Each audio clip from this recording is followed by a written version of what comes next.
Olá, muito bom dia. Aqui é o pastor Jacques Amaral. Nós estamos de volta, graças a Deus. Essa é a sua escola bíblica dominical. Opa, pera aí que o gerador de caracteres entrou aqui na frente, mas nós vamos fazer esse ajuste aqui. Pois muito bem, tô matando a saudade, né? Graças a Deus, de volta aí com as nossas escolas bíblicas. Estava com saudade já de fazer as gravações. E nós estamos aqui na medida do possível de volta. Eu quero render aqui alguns agradecimentos, né? Em primeiro lugar a Deus por todo o livramento, né? Por toda a restauração, por tudo que Ele nos proporcionou. Aos irmãos, à igreja, aos amigos, pelas mensagens, pelas orações, por todo o carinho, por toda a consideração que tiveram comigo, com minha família nesse momento. Deus vai abençoar vocês e retribuir de uma maneira muito especial. A todos os nossos pastores, por toda a palavra de incentivo, de apoio. E em especial os nossos professores, né? Nos ajudaram aí nesses dias. Agora, por último, o pastor Silvio fazendo a escola bíblica da última semana. E é muito bom.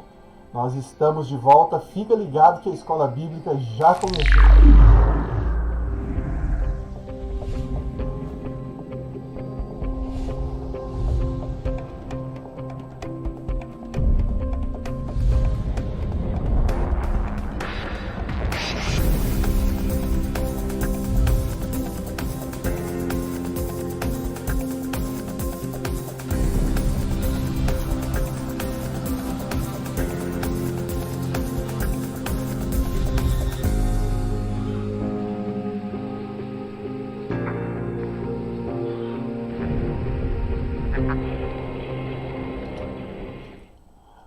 Pois muito bem, estamos de volta, né? E assim, apesar de termos ficado aí alguns meses sem fazer a transmissão da escola bíblica, nós voltamos agora no finalzinho de agosto, né? O nosso planejamento era até começar no início do mês, mas a Deus toda a honra e toda a glória, nós vamos pegar de onde nós paramos aqui. Nas últimas semanas, né, que antecederam aí o mês de maio, que foi o mês da última transmissão aí com regularidade da escola bíblica, nós estávamos tratando já dos evangelhos, né? Logo depois de um tempo, nós tivemos aí uma explanação do professor Tiago, da professora Luciene, do professor Júnior Aquino e do nosso irmão e amigo pastor Silvio, todos trazendo novos contornos aí a respeito de um estudo panorâmico, né, do Novo Testamento, um pouco a respeito de quem os escreveu, em qual contexto que foi escrito, para quem que eles foram escritos, e a gente pôde aprender bastante nesse intervalo. Então, eu queria compartilhar com vocês a partir de hoje, adentrando um pouco mais, considerando, né, que nós viemos fazendo um estudo panorâmico da Bíblia. Antes disso nós fizemos um estudo panorâmico, uma comparação da transição entre o Antigo Testamento e o Novo Testamento. Logo depois nós fizemos um panorama a respeito do chamado dos discípulos e também do nascimento de Jesus. Fizemos um estudo panorâmico das principais obras de Jesus Cristo entre o período que antecedeu o seu nascimento, o nascimento, a sua infância e juventude e o seu ministério, a sua morte, a sua ressurreição, a semana mais dramática aí, principalmente que a narrativa é bem enriquecida no Evangelho de João. A última semana, que é aquela que é a mais dramática e que é dedicada a maior parte do livro. Nós estudamos isso com bastante profundidade, mostrando que o autor do livro do Evangelho de João, ele se preocupa com mais de um terço do livro, ele é dedicado à última semana de vida de Jesus Cristo, que é uma parte muito importante tanto para o Evangelho como para a própria humanidade. Anteriormente a isso, nós fizemos um estudo panorâmico comparando o Antigo e Novo Testamento, né? E depois, nesse intervalo, nós fizemos também uma comparação mostrando em quais citações da Escritura no Antigo Testamento faziam referência direta ou indireta à pessoa de Jesus Cristo, o seu ministério, a sua obra de salvação.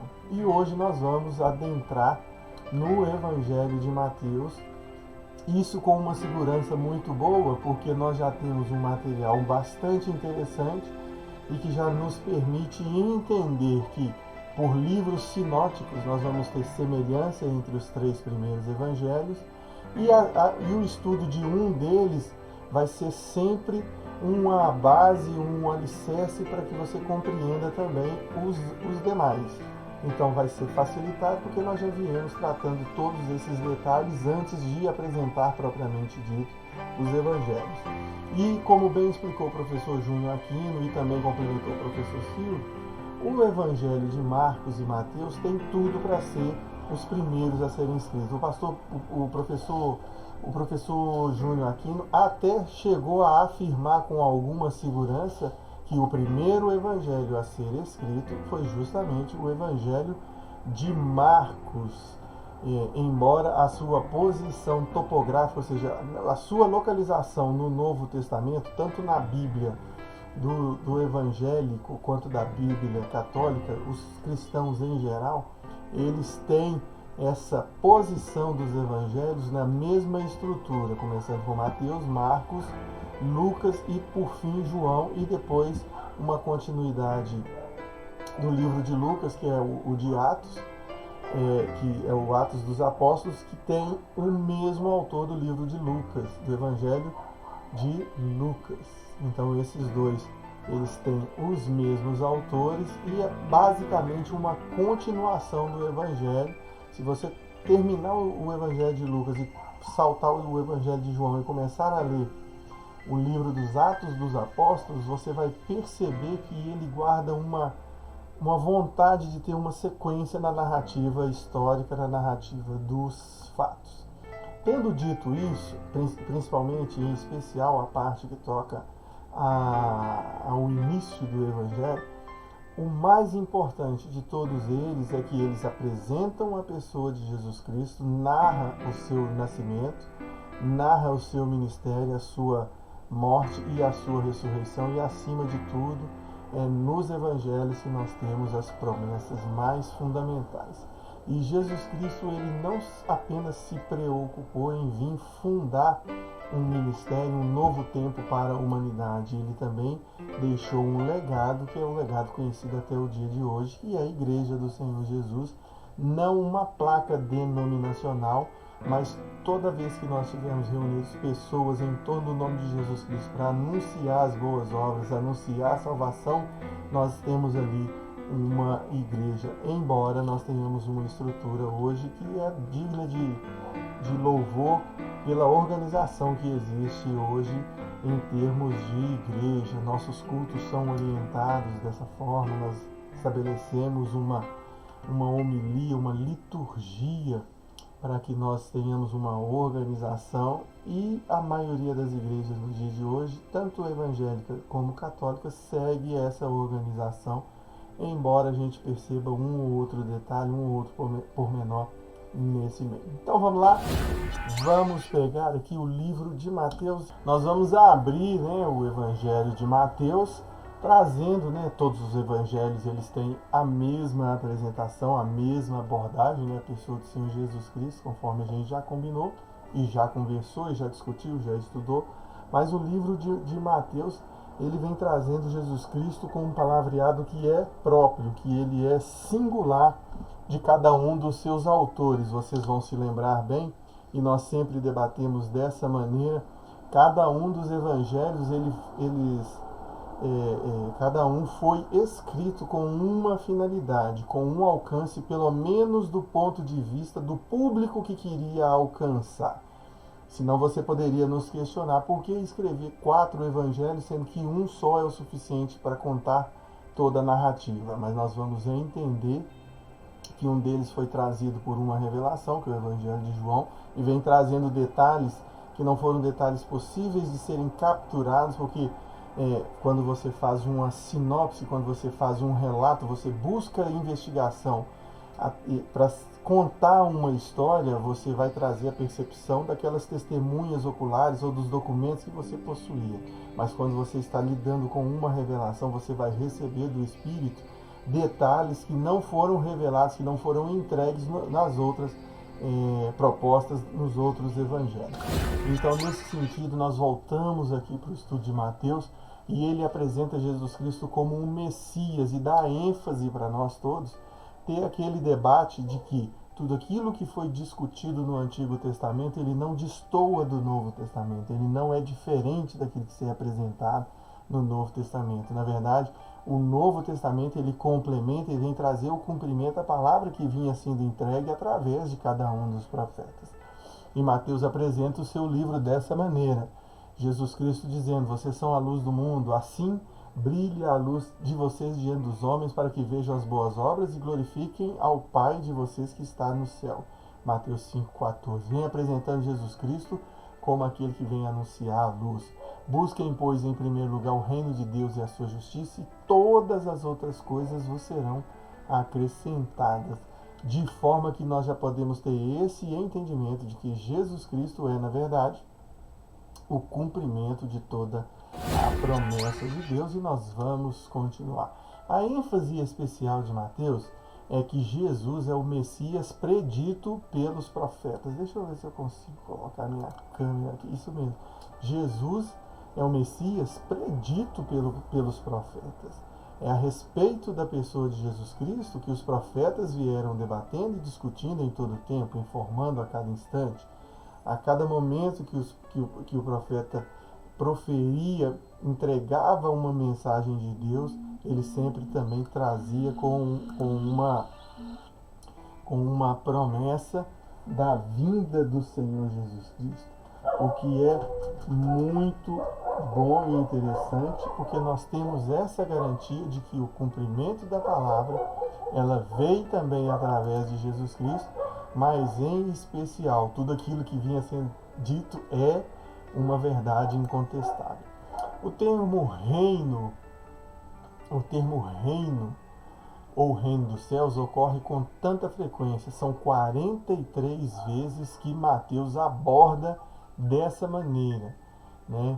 É chamado, por isso também o Evangelho de Mateus é chamado o Evangelho do Reino. De modo geral, Mateus apresenta a sua matéria em ordem cronológica, mas dentro dessa ordem frequentemente agrupa o material de conformidade com o assunto. Ele registra os discursos de Jesus de modo bastante extenso, especialmente o Sermão do Monte, que é o tema, se nós tivéssemos assim como separar o coração dos eventos, dos acontecimentos mais importantes do Evangelho de Mateus, assim como nós vimos no Evangelho de João, que é a semana mais dramática, ou seja, o autor separou 1/3 de todo o relato do Evangelho de João para tratar da última semana de vida de Jesus, ou seja, do período da morte e da ressurreição de Jesus Cristo.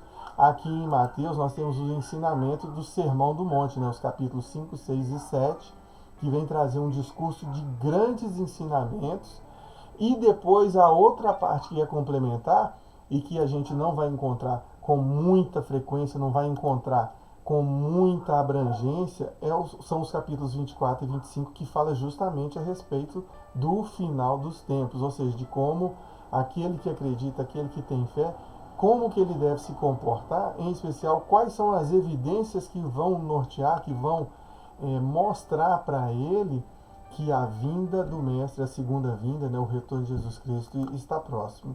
Então, cada um dos evangelhos vai trazer uma característica especial. Nós já debatemos o suficiente a respeito disso, mas nunca é demais a gente enfatizar.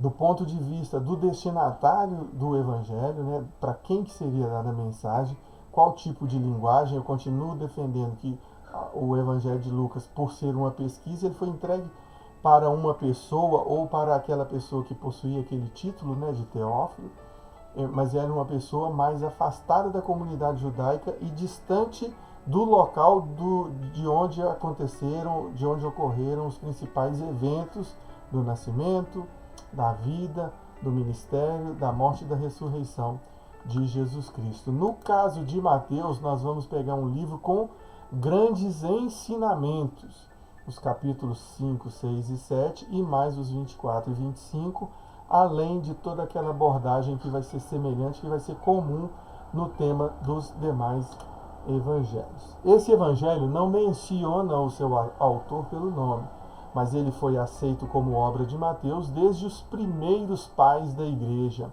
a partir de Papias, que foi discípulo do apóstolo João, que dá uma ideia de que o momento em que ele foi escrito ultrapassa ali os 50, 60 depois de Cristo, né? Que é o período mais ou menos que os livros começaram, que os evangelhos começaram a ser escritos. O que sabemos a respeito de Mateus, também chamado de Levi, ele é mencionado nas 4 listas dos 12 apóstolos. Então, diferentemente de Lucas, que foi um autor encomendado para escrever tanto o livro dos Atos dos Apóstolos como do Evangelho de Lucas, nós temos aqui o Mateus como testemunha ocular. O mesmo não aconteceu com Marcos, mas nós podemos, assim como me parece que foi o entendimento do pastor Silvio e com certeza absoluta do professor Júnior Aquino, é que primeiro livro a ser escrito foi o de Marcos, e Mateus, por ter sido testemunho ocular, decidiu também escrever o seu livro para os seus pares, aqueles que eram talvez rejeitados pela própria condição de Mateus. Nós vamos estudar um pouquinho hoje que ele, sendo um publicano, um cobrador de impostos, uma pessoa que era mal vista, não era vista como um nacionalista, não era visto como um estadista, como um cidadão puro, nato, na concepção de representar os interesses da nação de Israel, justamente por esse fator de ser cobrador de impostos, ou seja, de exigir impostos dos seus pares para repassá-los para o Império Romano, para os interesses de terceiros. Nesse sentido, existe esse preconceito com os publicanos, principalmente por causa dessa questão da cidadania, né, de ser um nacionalista, de ser um estadista, de ser uma pessoa preocupada com os interesses da nação de Israel, sendo que qualquer pessoa que tivesse uma conduta, ainda que legalizada, é importante dizer que nós estamos aqui num cenário de evangelho dentro de um contexto de Império Romano, é uma nação que ela não era livre, não era independente, tanto que ela estava sob o domínio do Império Romano, com esses acontecimentos todos tendo a sua narrativa vinculadas a uma dominação estrangeira, uma dominação de um império que não era da mesma nação de onde os fatos e narrativas acontecem. Ok, a outra menção que é feita ao nome de Mateus é que ele é chamado para seguir Jesus, e essa narrativa está nos 3 evangelhos, que são os evangelhos sinóticos. Seguindo adiante, outra coisa que Mateus diz a respeito de si mesmo é que ele era um cobrador de impostos romanos. Esses cobradores de impostos eram forçosamente, eles possuíam bens, eram abastados, tinham recursos, tinham posição, pois sua obrigação de pagar adiantados os impostos de cada ano, eles possuíam essa obrigação de garantir os impostos para a coroa romana, para o Império Romano, para os governantes, para os governadores daquela época. E então eles eram autorizados a recuperar o montante com os juros do povo. E aí nós temos um outro cenário, já foi bastante explicado aqui na escola bíblica, que nós temos essa dificuldade de ter essa pacificação entre esse povo, porque nós temos aqui cidadãos israelenses exigindo tributo de outros cidadãos israelenses para defender os seus próprios interesses do ponto de vista econômico, era um meio de sustento deles, isso está bem claro, mas também era uma forma de defender a coroa romana, ou seja, o Império Romano, os interesses de terceiros. E nós vimos aqui que a pobreza era uma das marcas daquela região. Tem várias histórias de pessoas mendigando, várias histórias de pessoas buscando auxílio, pedindo pão, pessoas doentes, sempre os necessitados no contexto geral. Embora as taxas dos juros fossem limitadas, pelo menos em teoria, uma soma razoável era a realidade que esses cobradores cobravam a mais do que deviam. Nós temos a mesma impressão aqui também no Zaqueu, no episódio de Zaqueu, quando ele está numa figueira, Jesus Cristo pede para ele descer. Ele fala, não, se eu cobrei a mais, era também um cobrador de impostos, e ele disse, se eu cobrei a mais, eu vou restituir 4, 5 vezes, que é o que está escrito justamente em Levítico e Deuteronômio, que o texto nos traz. O verdadeiro problema, entretanto, era que a lei proibia rigorosamente a cobrança de juros entre os judeus, né? A lei da usura, conhecida nos dias de hoje, ela tem a sua matriz, na verdade, lá no Código de Hammurabi, mas foi uma das leis que Moisés incorporou ao seu livro, ao Pentateuco. Ele trouxe essa noção, né, que isso, para o seu conterrâneo, né, o seu concidadão, não haveria cobrança desses juros. Mas vejam bem que nós estamos tratando de contextos diferentes. Nós estamos recebendo a lei de Moisés num cenário de independência do jugo lá no Egito, e nós temos aqui o cenário de Jesus Cristo trazendo o Evangelho, trazendo as boas novas, entretanto, num cenário político e governamental diferente. A política e o governo eram controlados pelos líderes, né? Aí nós vamos ver figuras de reis, de governantes, né? De pessoas que eram atribuídas. Nós temos essa organização dentro do Império Romano, chefes de 10, de 50 e de 100, centuriões, né? Por assim dizer, outros de patente maior, governadores, outro ainda maiores de rei, e outro maiores ainda, né, de regiões, né, que são os tetrarcas que estavam ali, e até chegar no imperador, que era a figura, nesse cenário, a maior figura política na época desses acontecimentos. Um minutinho para a gente beber uma água.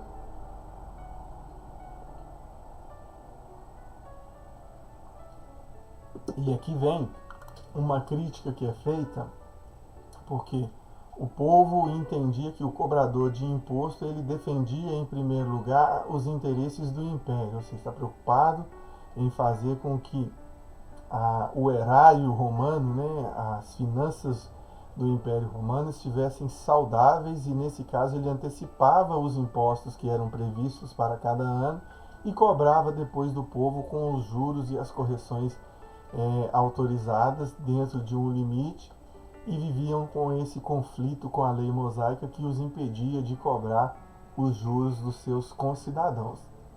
Mas vejam que nós temos aqui uma pessoa que é um judeu seguindo a religião, não apenas por ter nascido, né, não apenas por ser um israelense, mas é também um judeu que seguia e praticava a religião. E as pessoas que estão aqui nesse contexto eram todas praticantes do judaísmo. Nós não estamos falando aqui de outras pessoas. No cenário da eleição dos 12, do início da propagação do Evangelho, nós estamos falando de pessoas que conheciam ou que participavam, né, dos eventos ocorridos ali nas sinagogas, nos templos. Eles tinham conhecimento da lei ao ponto de não desrespeitar, de reconhecer a figura, por exemplo, do sacerdote, de conhecer os costumes das festas, das tradições judaicas para aquele momento. Então, nesse sentido, nós estamos falando de pessoas que entendiam o contexto religioso, o contexto espiritual daquele momento. E é por isso que eles estavam dentro de um conflito. Nós não vamos encontrar em toda a Escritura, não apenas nos Evangelhos, mas também nós não vamos encontrar no Antigo e nem no Novo Testamento, um ambiente pacífico à propagação da palavra de Deus. Em nenhum momento nós vamos ter isso aqui.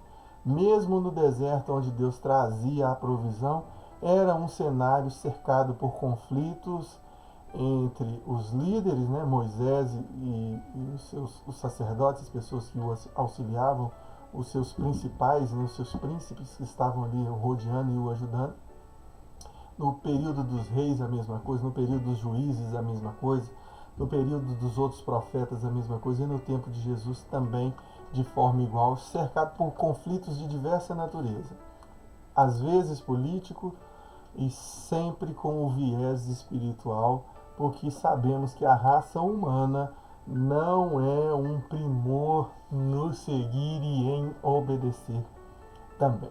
Então, a impressão que se passava é que essas pessoas não se importavam com a lei de Moisés e eram desprezados de um modo geral.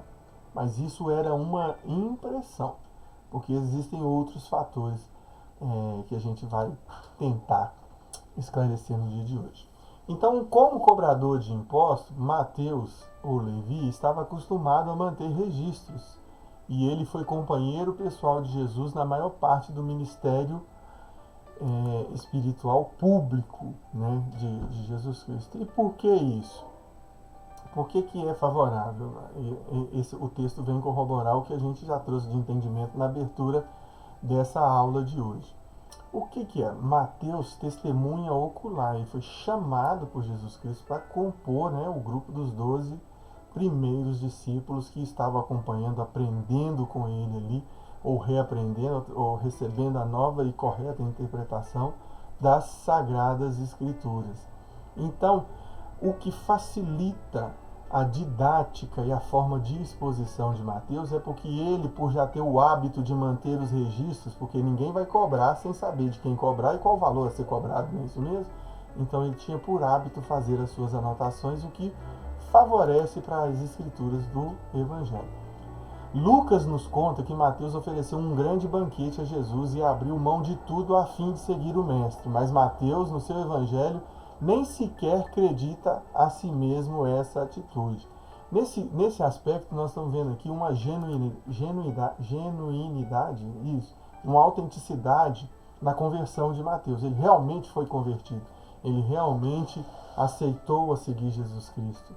Porque ele próprio não menciona no seu evangelho a atitude que ele fez de deixar o seu ofício, deixar tudo para seguir a Jesus Cristo. Ele, Mateus, perde de vista a si mesmo no esforço de contar a história do seu mestre. Nós o amamos por sua humildade que o colocou o próprio ser em segundo plano e ficamos maravilhados diante da graça de Deus ao escolher semelhante homem para ser autor do livro que, segundo se declara, é o mais lido no mundo inteiro e é também o primeiro livro do Novo Testamento. Está claro para todo mundo que o livro mais lido em todo o planeta sempre foi, né, desde a sua compilação, através dos séculos, tem sido a Bíblia e é até o dia de hoje nas mais diversas e inovadoras formas. Hoje nós podemos ler a Bíblia pelo aplicativo, podemos ouvir, podemos assistir, né, a Bíblia sendo pregada, sendo ensinada em diversas versões, em diversos idiomas e de diversas maneiras diferentes. Mas o que é interessante é que essa estrutura do posicionamento do livro de Mateus como o primeiro livro dos evangelhos é uma característica distinta das Bíblias conhecidas através do planeta. Você pode pegar uma Bíblia no idioma que você quiser, alemão, espanhol, inglês, italiano, francês, holandês, africano, vai estar sempre na mesma posição, inclusive com essa nomenclatura, o nome de cada um deles. A tradição nos diz que Mateus pregou na Palestina por alguns anos e depois viajou para outros países. Pensa-se que ele escreveu o Evangelho originariamente em hebraico e alguns anos mais tarde, por volta de 60 depois de Cristo, produziu uma edição mais completa em grego. Aqui é bem claro para nós que isso trata-se de um entendimento que é da tradição ou de algum historiador que pesquisou, porque nós não temos muitas evidências disso, porque a igreja estava começando a ter os seus primeiros passos. Nessa época, você vai bem se lembrar que os eventos mais fundamentais e importantes foram ali entre os 30 e 33 anos de Jesus Cristo, ou seja, o início do seu ministério, a sua morte e a sua ressurreição. Mas durante um período, o evangelho ele não propagou muito pelo mundo, ele não cresceu, porque os discípulos ficaram situados ali na região de Jerusalém. Eles não saíram. Apenas com a segunda diáspora, aquela promovida por Nero, é que depois que Jerusalém foi destruída mais uma vez, em que se colocou fogo ali na região, aí sim os discípulos percorreram toda a terra conhecida para propagar o Evangelho. Seguindo adiante, o livro de Mateus ele nos traz a narrativa da genealogia de Jesus Cristo. E essa preocupação ela é compartilhada com Lucas e com Mateus. Os dois vêm trazendo a genealogia para mostrar que Jesus Cristo fazia parte, né, para mostrar a relação de Jesus Cristo com os patriarcas, né, com os heróis da fé lá atrás, desde Abraão. E o único que tem essa preocupação de relatar as 42 gerações em grupos de 14 anos cada uma delas, é justamente Mateus trazendo esse detalhamento. Nos primeiros dias da história da humanidade, Deus escolheu uma família, a de Abraão, e posteriormente, dentro da família abraâmica maior, a de Davi, para ser a família por meio da qual o seu filho entraria no mundo. A genealogia de Mateus é abreviada, alguns nomes são omitidos, conforme se fazia frequentemente nas genealogias, sem invalidar a linha sucessória, a linha da descendência de cada um. As 42 gerações em 3 grupos de 14 cada, abrangem 2.000 anos. O primeiro grupo são 1.000 anos, o segundo grupo 400 anos e o terceiro grupo mais 600 anos. No terceiro grupo, nós vamos perceber que a genealogia ela possui 13 gerações, porque nós estamos considerando que a de Maria, a genealogia de Maria, né, ela é a 14ª, portanto está completa. A genealogia, conforme é apresentada em Lucas, é um pouco diferente. Mateus remonta até Abraão. Lucas vai mais além, ele vai até em Adão. Mateus começa no início da árvore genealógica. Abraão foi pai de Isaac e Lucas no fim. José era filho de Eli.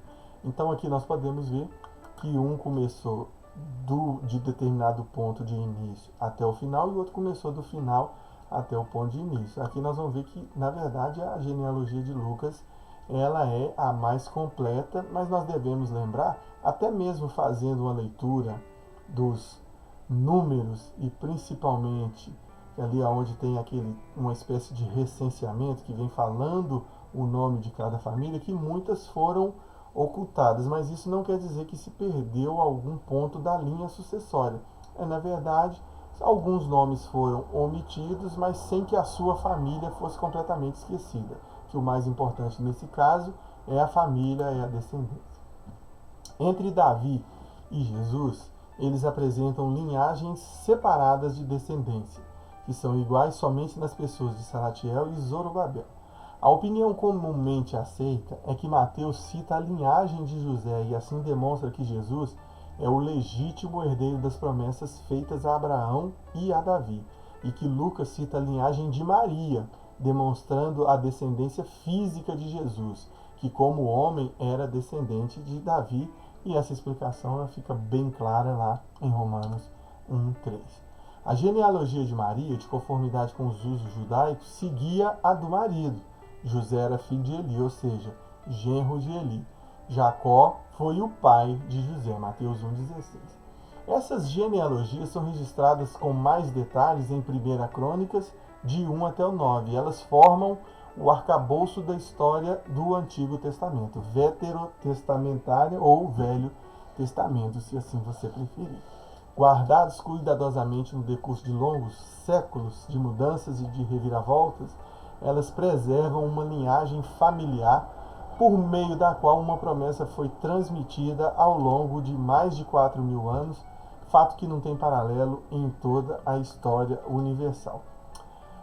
Para você que é o estudioso da Bíblia, você vai perceber que nos nossos estudos, nada do que contém na Bíblia, ainda que você leia lá o livro de Cântico dos Cânticos, que você vai perceber ali que está se falando, ali é um diálogo de uma pessoa com outra, por menor que seja a passagem, por menos que você que chame a sua atenção, a bem da verdade, toda a escritura ela é inspirada e ela tem um proveito. E essa questão da genealogia, ela reforça essa ideia e mostra que Jesus tem as suas raízes plantadas desde o início, daí trazer a sua validade. E é com essas evidências que muitos que seguiam o judaísmo se converteram ao cristianismo e ajudaram a fundar e a desenvolver a igreja primitiva, porque eles acreditaram que essa é a interpretação correta das escrituras e que ela não deveria ser presa ou estar presas às traduções, às tradições judaicas que desviavam notadamente o foco das Sagradas Escrituras. Vamos continuar abordando o nascimento de Jesus através da ótica de Mateus. Somente Mateus e Lucas contam a respeito do nascimento e infância de Jesus, e cada um deles relata incidentes diferentes. Maria, nos 3 primeiros meses da visita do mensageiro celestial, ficou hospedada na casa de Isabel, quando ela voltou a Nazaré. José ficou sabendo de seu estado e ele certamente ficou perplexo quanto à atitude de ser adotada. Aqui, claramente, nós estamos fazendo aquela leitura que Maria estava prometida para José e a Maria encontrou-se grávida através do Espírito Santo. E José ficou perplexo porque ele não sabia qual que era a decisão que ele ia tomar, e ele tinha colocado no seu coração que ele, de uma maneira muito digna, não expondo Maria, ia cancelar a promessa de casamento, ia seguir sua vida, e Maria resolveu seus problemas para lá, quando José é abordado pelo Espírito de Deus através de uma visita de um anjo enviado do Senhor, dizendo que era para ele honrar o compromisso, porque tinha um mistério nessa história. Quando ela voltou a Nazaré, José ficou sabendo seu estado e ficou perplexo quanto à atitude. Sendo um homem muito bondoso, quis proteger Maria das supostas consequências, desonra pública ou um destino pior. Foi então que o anjo apareceu a José e lhe explicou o que estava acontecendo. Para evitar algum escândalo, ainda teve de guardar segredo da família, visto que ninguém teria acreditado na história de Maria. Somente depois que a natureza divina de Jesus foi autenticada pelos milagres, pelas evidências, por tudo que Jesus fez e pela sua ressurreição dentre os mortos, é que Maria pôde falar livremente do seu segredo e da concepção de maneira sobrenatural. Outra Maria que é mencionada aqui é a Maria Madalena. Ela é seguidora de Jesus, também mencionada várias vezes no Novo Testamento, tanto Mateus, Marcos, Lucas e inclusive em João. Aqui nós vamos abordar um pouco a respeito da pessoa de José. Apesar de termos poucos escritos, nós sabemos que ele exerceu um papel fundamental para o nascimento de Jesus Cristo, porque ele concordou, ele aceitou, ele creu. Hoje nós vivemos num período de tamanha incredulidade que mesmo vocês pregando as escrituras, está ensinando, está mostrando as evidências, está ensinando de acordo com os princípios, ainda muitos não acreditam daquela forma, e é dessa maneira. As pessoas está chegando já tanto o cumprimento das escrituras que se vier o anjo começar a pregar e anunciar, as pessoas ainda assim não crerão. São evidências de que a volta de Jesus está bastante próxima. Mas o papel de destaque dele é porque ele acreditou naquilo e honrou o compromisso, protegendo e crendo que aquilo era verdadeiro, e foi honrado aí no final. Bom, o que é dito a respeito disso? Ele foi com Maria para Belém, quando ela estava prestes ao nascimento de Jesus. Ele estava com a Maria quando ele foi apresentado no templo, Jesus ali fazendo a apresentação no templo, logo depois de ter nascido, ou seja, recém-nascido. Foi José que os levou para o Egito e que os trouxe de volta para Nazaré. E também levou Jesus a Jerusalém quando ele tinha 12 anos de idade. Ali é o Bar Mitzvah, a passagem da idade da criança para a fase adulta. Pastor Valdir vai me corrigir depois. A única referência a ele que diz respeito que era carpinteiro e chefe de uma família de pelo menos 7 filhos. Aí nós podemos investigar lá, fazendo a leitura do capítulo 13, nos versos 55 e 56 de Mateus. Avançando um pouco mais, nós podemos ainda aprender um pouco mais sobre as características de José. Aqui nós temos que ele era um homem bom e exemplar para ter sido escolhido por Deus. Isso é muito bom, Ser um homem escolhido por Deus é de uma dignidade muito grande. E acabou que a história demonstrou que era isso mesmo. É possível, muito provável, que ao tempo do início do ministério de Jesus Cristo, José já tivesse falecido. É por isso que ele não é citado nessas principais passagens, né, a maioria delas que Jesus faz referência são abordagens das pessoas falando da mãe, ou seja, de Maria, e dos irmãos de Jesus Cristo. Ele possuía outros irmãos, provavelmente por parte de pai de José, e outros também por parte de Maria, não é isso mesmo? Tendo em vista que as evidências apontam que José era viúvo ou vinha de um outro relacionamento e desposou Maria, que era virgem, era mais nova do que ele, e isso justifica ele aparecer, tudo isso com base nas tradições e no que dizem os eruditos, os pesquisadores, os historiadores. Mas, como sempre diz, não era muito importante que nós tivéssemos ligados todos os pontos alinhavados e fechados para não gerar nenhum tipo de dúvida. O mais importante é que a gente tenha certeza do caráter de bondade e de exemplos positivos de José, não é isso mesmo? A ponto de ser escolhido por Deus, receber a visita do anjo para que ele honrasse um compromisso que já tinha assumido com uma virgem que se encontrava grávida do Espírito Santo. É possível que tenha morrido antes de Jesus iniciar o seu ministério público, embora a linguagem de Mateus 13,55 e de João 6,42 possa entender que ele estivesse vivo naquela ocasião. Uma outra hipótese que a gente pode trabalhar é que ele provavelmente tenha ficado enfermo ou inválido, mas vai causar uma controvérsia, porque como é que Jesus vai num casamento, transforma a água em vinho e ele não cura o seu próprio pai? São conjecturas. Vamos ficar aqui então no tema principal aqui, que era a pessoa de Jesus Cristo. Ele deve ter morrido antes da crucificação de Jesus. De outra forma, não haveria necessidade de Jesus entregar a sua mãe aos cuidados de João. Todo mundo conhece essa passagem, uma das últimas frases de Jesus Cristo ali na crucificação. Ele pega, reconhecendo também a bondade no coração de João, o discípulo amado, ele faz um discurso tanto para a mãe quanto para João, dizendo: mulher, esse aí é o seu filho, filho, esse aí é a sua mãe. Tomar mais uma água.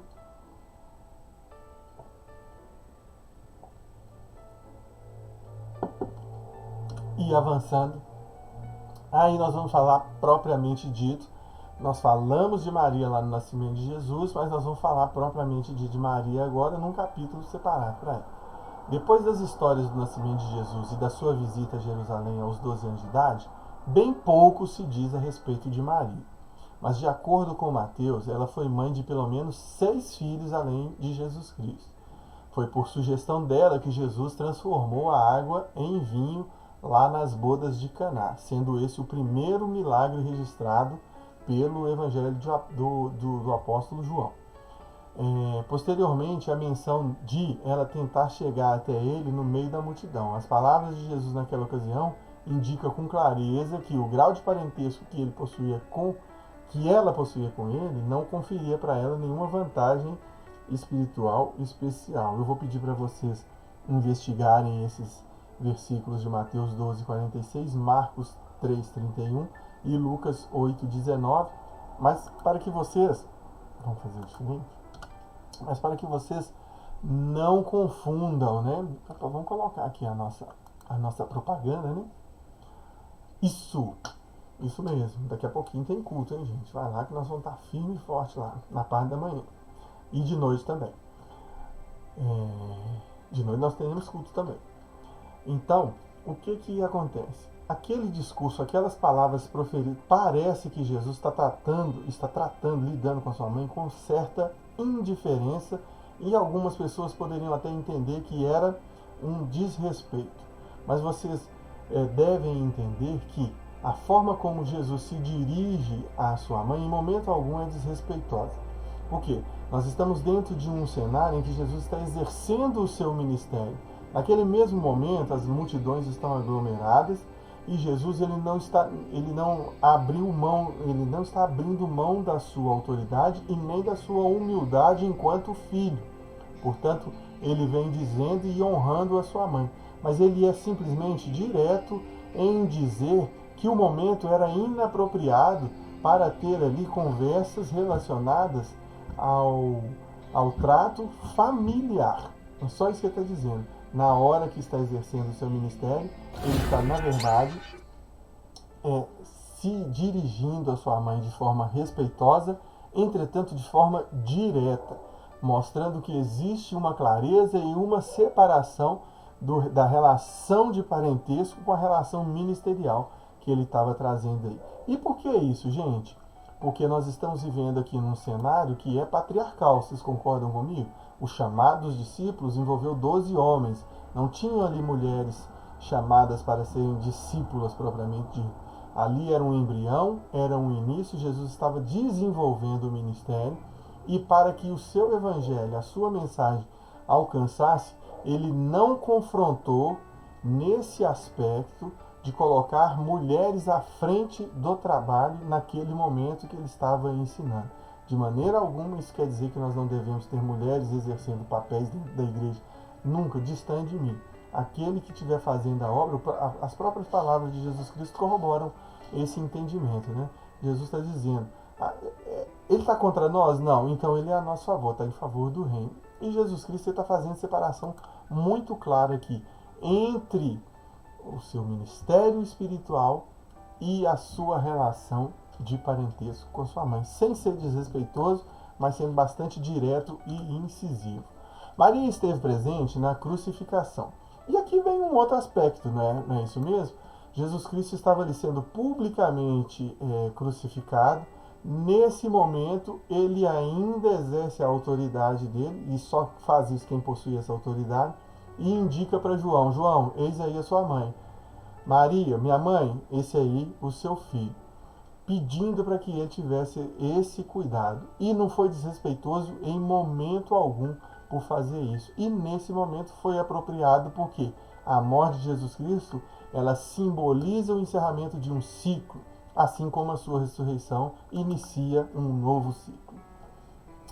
Tá? Não há registro do aparecimento de Jesus a ela depois da ressurreição, embora a ausência desse fato na narrativa não signifique que isso não tenha acontecido. A última menção ao nome de Maria acha-se em Atos 1,14, quando ela estava orando com os discípulos. É só isso que as Escrituras têm a dizer a respeito dela. Qualquer coisa que passar disso não provém de Deus. E aquilo que vai ser acrescentado é um tema que vai gerar muito debate, porque os nossos co-irmãos têm alguma veneração por essa pessoa. Não é para desmerecer, porque afinal de contas é de verdade a mãe de Jesus, mas isso é um fato, ponto. O que passou disso entra na conjectura, e nós temos lá no Evangelho de Mateus, no capítulo 7, que as vãs discussões, elas não são apropriadas aos cristãos. Se você é um homem que estuda a Bíblia, uma mulher que estuda a Bíblia, uma pessoa que lê e quer buscar mais entendimento, tome isso para a sua vida. Isso precisa ser uma verdade na sua vida. Então podemos seguir adiante. Entretanto, imaginar Maria como uma mulher quieta, contemplativa, dedicada e prudente, que partilhou das preocupações e cuidados que as mães têm em comum. Nós admiramos, honramos e amamos por ter sido a mãe de nosso Salvador. Isso aí é importante reconhecer essas coisas. Só podemos imaginar o impacto sentido na vida de Maria ao ser escolhida por Deus para dar à luz, de modo sobrenatural, o Salvador do mundo. Que mulher bem-aventurada!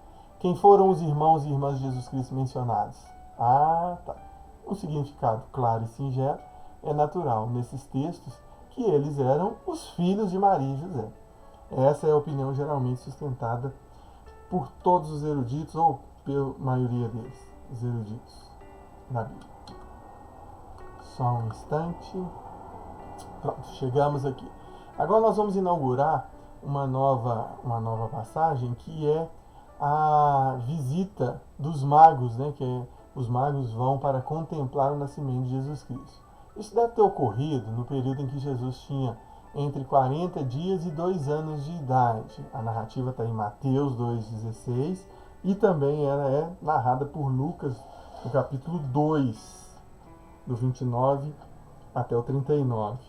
Os magos ou sábios, né, os entendidos, os doutores, eles devem ter levado algum tempo até chegar em Jerusalém e serem vistos pela primeira vez, mas provavelmente menos de 2 anos. E aí, por que os 2 anos? Isso também vai justificar a atitude de Herodes, né? Por que isso? Porque se ele determina que sejam mortas todas as crianças até 4 anos, isso dá para entender que a viagem dos magos, dos sábios, durou algum tempo. Nós vamos entender aqui que o meio de transporte ao tempo da narrativa do nascimento de Jesus Cristo era basicamente pastoril, né? Ou é o camelo ou é o cavalo, ou então a pé, não é isso mesmo? Ou puxando as carroças lá, que eram os equipamentos para ajudar a facilitar, mas isso não fazia do transporte um meio tão rápido, né? Era algum conforto, mas não tão rápido. E justifica por isso, porque Herodes determinou que fossem mortas as crianças de 4 anos abaixo. Então é provável que esse cálculo tenha sido feito considerando essa narrativa. Também levou algum tempo até Herodes perceber que os magos não voltariam. Por isso, Herodes, para ter certeza que Jesus ia estar ali entre as pessoas a serem mortas, né, ele decretou que o limite era de 2 anos para a matança dos meninos. Sabemos que nessa ocasião o menino já não estava na manjedoura, como às vezes aparece na arte sacra, mas ele estava em casa. Esses sábios pertenciam a uma classe de nobres, né, de acadêmicos, que forneciam conselhos aos reis. Provinham da Babilônia, região mais além, onde a raça humana teve a sua origem, a terra de Abraão, a terra dos caldeus, a terra do cativeiro dos judeus, onde muitos judeus ainda moravam. Talvez estivessem familiarizados com as escrituras judaicas e soubessem da expectativa do rei messiânico vindouro. Era a terra de Daniel e eles talvez soubessem das suas profecias. Eram homens de alta posição, pois tiveram acesso a Herodes. Geralmente falamos em 3 sábios ou magos, mas as escrituras não declaram quantos eram. Provavelmente era em número maior. Certamente teriam viajado com uma comitiva de talvez dezenas de pessoas, visto que seria perigoso atravessar cerca de 1.600 quilômetros, 1.600 quilômetros de regiões infestadas por bandidos. E aí justifica a demora, né? Quase 2.000 quilômetros para ser corrido, né? Carregando toda a indumentária real, mais os presentes, mais as provisões, justifica aí a demora. Sua chegada a Jerusalém deve ter sido uma demonstração de importância, né? Considerando o alvoroço que ocorreu na cidade. Os magos simbolizaram a homenagem das nações ao rei recém-nascido, que um dia seria adorado em todas as nações. Um dos objetivos da visita, sem que eles mesmos tivessem consciência disso, foi fornecer dinheiro para a fuga do menino para o Egito. Os pais eram pobres e não fosse o ouro e os presentes trazidos pelos magos ou pelos sábios, talvez não fosse possível escapar de Herodes. Os presentes eram, os presentes dos magos também podem ser interpretados como um anúncio, né, um prenúncio da vida e morte de Jesus Cristo. O ouro representa a realeza, o incenso simboliza a oração do sumo sacerdote, né, subindo ao céu, prenuncia Jesus como sumo sacerdote, e a mirra, frequentemente usada como óleo de sepultamento, prenuncia a morte de Jesus Cristo. A volta dos magos para sua terra de origem pode ter preparado o caminho para a posterior pregação do Evangelho. A estrela dos magos. A estrela que guiou os magos até Belém tem sido assunto de muitas especulações. Elas foram sugeridas várias explicações possíveis e aqui a nossa intenção é demonstrar o esclarecimento. Não quer dizer que a gente acredita nessa forma de pensar. Vamos ver qual que é? Uma supernova ou uma nova estrela. Trata-se de uma estrela muito distante, da qual ocorreu uma explosão visível a olho nu, né? De tal maneira que durante algum tempo a estrela se torna muitas vezes mais brilhante do que o normal. Às vezes fulgura tanto ou brilha tanto que pode ser vista durante o dia. Não há, porém, nenhum registro de uma supernova por volta do período em que Jesus nasceu. Um cometa mais conhecido desses é o Halley, né, que realmente pode ter sido visto entre 12 e 11 a.C., mas isso foi bem antes da data do nascimento, né, ou seja, 6 ou 5 a.C. Uma conjunção de planetas é outra Opção: 3 planetas apareceram em estreita proximidade entre si: Júpiter, Saturno e Marte. Essa é uma rara conjunção tríplice conhecida por Conjunção Magna, ou Grande Conjunção. Essa conjunção ocorreu na constelação de Peixes do Zodíaco, que às vezes era associada com os últimos tempos e com os hebreus, ao passo que Saturno era considerado o planeta da região Sírio-Palestina e Júpiter o planeta da região governante mundial. O que importa no fim é que Jesus, quer por meios sobrenaturais ou pelo emprego sobrenatural de um evento natural, orientou os magos como representantes dos gentios para que adorassem o Rei dos Judeus, que um dia será Rei de todos. É a parte mais importante, né? Esses detalhes, aquilo que você puder, não voltar na imagem, aquilo que você puder trazer de entendimento para facilitar o entendimento e a transmissão das Sagradas Escrituras é importante. Mas sempre tem o foco no núcleo central, no ponto central, né? No que é mais importante das Escrituras, a apresentação da pessoa de Deus, do Pai, do Filho e do Espírito Santo e o plano de salvação. Essas são as coisas mais importantes a serem apresentadas pelo Evangelho. Vamos ver aqui. A fuga para o Egito. Nem sequer esse incidente passou despercebido à vista infalível de Deus, na longa lista das profecias que anteviam o Messias. O anjo que ordenou a fuga deles para o Egito foi provavelmente Gabriel, a quem Deus confiara o cuidado do menino Jesus. A estada no Egito, a estada no Egito foi breve, talvez apenas 1 ou 2 anos, pois Herodes não tardou a morrer e não houve mais o perigo, né? Os meninos de Belém mortos por Herodes. É estranho que alguém que cria na vinda de Cristo, né, no capítulo 2, verso 4, Herodes declara que é crente. Que ele pudesse ser tão arrogante, e aqui está um pouco de estupidez, de tolice, né, a ponto de pensar que ele poderia impedir o advento, a chegada, né, a vinda de Jesus Cristo. É muita prepotência, de fato. O regresso do Egito. O mesmo anjo também ordenou a maneira desse regresso. Parece, segundo o versículo 22, que José planejava voltar a Belém, a cidade do ancestral Davi, para fazer dela o seu lar permanente como lugar apropriado para criar o menino, né, o Messias, o menino Jesus. Deus, no entanto, planejou de modo diferente e os mandou de volta ao seu lar na Galiléia, chamado Nazaré. Lucas nos informa que era ali que Maria e José moravam antes do nascimento de Jesus. O que Mateus ressalta em especial é que se trata do cumprimento de uma profecia. Ele será chamado Nazareno. Essas palavras exatas não se acham no Antigo Testamento, mas talvez se refiram a predições que os profetas teriam desprezado. Lá em Salmo 22, Isaías 53, 3. Outra opinião comum é que Mateus se refere a Jesus, o Nazareno, ou Jesus, o Renovo. E aí sim, nós pegamos lá, né, os títulos atribuídos a Jesus Cristo no Antigo Testamento. Um dos nomes que é muito destacado nos Salmos, nos profetas, é esse aí, Jesus Cristo aparecendo como um renovo, como um rebento, como uma nova colheita, né? A profecia a qual Mateus se refere aqui é segundo se pensa, Isaías 11, onde o Messias é referido como o renovo. Então aí você pode acrescentar aí o profeta Jeremias, Isaías e também Zacarias. E nós continuaremos na próxima aula. Parar, né?